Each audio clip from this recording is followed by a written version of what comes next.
VigilanteWilliamson here with a very simple question, and that is, what did you think of the Day of Reckoning? Happy New Year, everybody.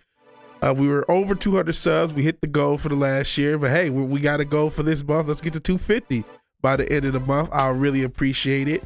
I've been gone for a week, had some family stuff to deal with, but I'm back, and I saw the Day of Reckoning. I really wanted to get a video out the day of, but that was the last day before traveling, so I didn't have enough time getting everything ready for that. But it was an impressive card, and I want to know what you guys thought. Please leave it in the comments. I'll be honest though, because I was so busy and because I had work still going on, I missed the first half of it, which sucks. I started watching though at probably the most exciting fight, which was Daniel Dubois versus Gerald Miller, and that was an incredible fight. Dubois, I mean, really redeemed himself. I've been critical of Dubois. Everybody and their mom's been critical of how he sort of gave up in the Usyk fight, but he was fighting a guy in Gerald Miller, who, if you know about him, has had his substance abuse issues, and of course is a huge dude, 330 plus pounds, and just takes an enormous amount of damage. Just a juggernaut-like person. No disrespect to Joe Joyce. And because of, to me, this is what I think, and I don't think I'm crazy with this opinion, because of his substance abuse past, because of his substance abuse issues, even if he did test clean, which he apparently did, he's still going to have some enhancement from years and years of having exogenous hormones in his body.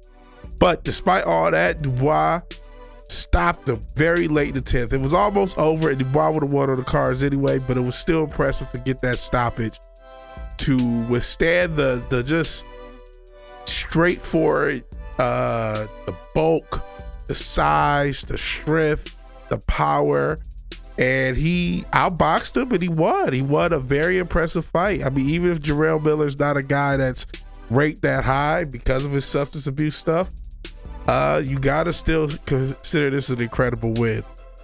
Before going forward, let's go backward to the card. The stuff that I missed, but I've seen parts and highlights of. Frank Sanchez beat Junior Fa.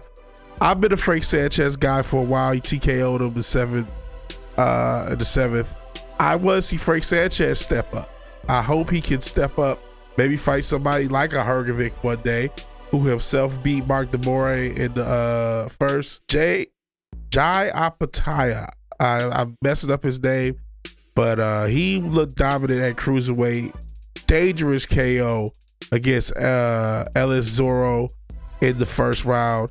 And Ajit Kabiel beat Arslan Makhmadov. I'm sorry for messing that up, but that was a TKO in the fourth. He did it better than a lot of people thought. So go back to the fights that I see. One of my favorite fighters, Dimitri Bivol, made, light work of Lyndon Arthur. He was just too much more advanced. And I'm saying all this knowing that most people don't know the results, but still, Joseph Parker, the upset of the night, the fight that a lot of people thought could be an upset, did beat Deontay Wilder.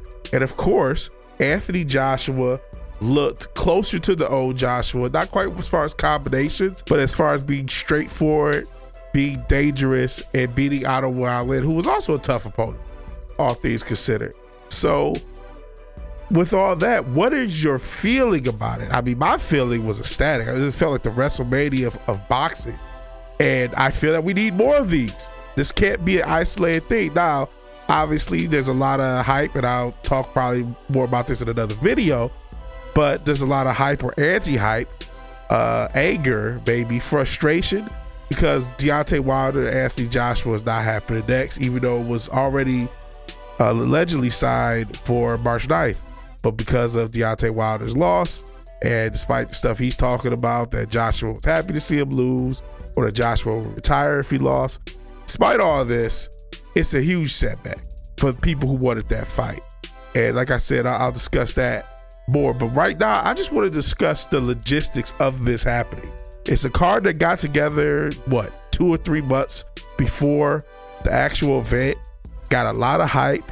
To me, lived up to the hype. I'm not sure about the pay-per-view buys. I know this is going to be different because this is a very global event. It was not marketed towards the US alone. It was marketed towards the whole boxing world. Obviously, Great Britain, the UK was probably the primary market, even though it was in Saudi Arabia. but it was probably the primary market because Anthony Joshua was clearly the main character. He was clearly the headliner, and he looks like he's back on track. There's a lot of things to unpack. Hergovic and Frank Sanchez kind of got wins. They, it's same with Bivol. No one really expected them to lose their fights. We see Jai Apataya as somebody who's really good at the cruiserweight division. Maybe he's going to move up. If he's going to move up, that means we have a dangerous hitter. Another one for the heavyweights. Kamayel showed something that people I don't think expect. I think Makhmadov probably, it was a 50-50 maybe fight, but I think a lot more people had Makhmadov.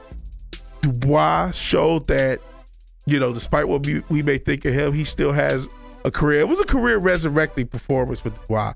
He looked pretty written off after he lost to Usyk. And, there was a lot of controversy about that low blow that was or wasn't.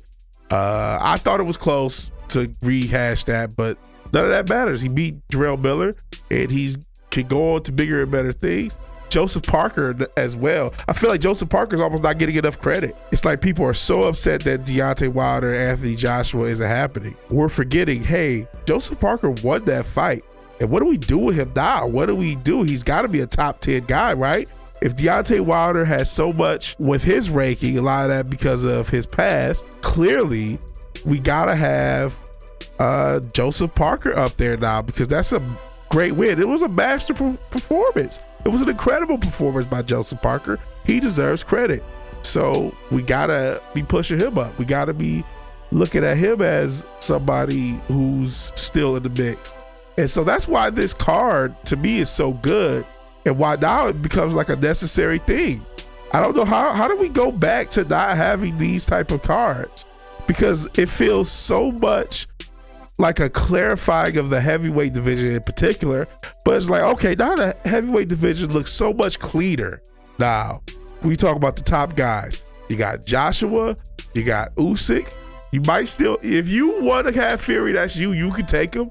I think the guy you beat him, but that's another can of worms for another day. And you have Parker up there. You still have Zay, who still has something to say. Hergovic is still up there. Frank Sanchez is still good at a contender level, but probably needs to move up to at least a tougher grade of competition. Like, the whole division is cleaned up and clarified. Dubois, is a challenge out there. And so now it feels like, okay, we don't have to wonder. So much of modern boxing is we don't know who's good or not because nobody fights each other. But because of this card, everybody needs to give the Saudis credit. I know there's going to be political stuff, but there's political stuff about everything nowadays. So the Saudis deserve credit for putting this card together. And now I want more of them. I want more of these. I hope we can get another one this coming year or this year. This is now 2024 because we need them. We need them to keep things in check, to keep people in check, to keep these divisions in check. So I don't know if we will. I hope we do. I think we will. We'll see what's going to happen with that March 9th day. Maybe the Saudis are going to fill it with something else. We obviously got Usyk Fury coming in February, but maybe the Saudis will put together something else. They put together the first one in a few weeks, so maybe they can get this done. We will see. We will see. But what do you think? If you like the video, please like the video. If you're so obliged to share and subscribe, please do that. Even if you do none of these things, thank you for watching. Thank you for your time. Good night. God bless. Please don't mind my voice. I got sick in Detroit. But I'm not sick of Detroit. I love the hometown. All right. I'll talk to everybody later. Peace.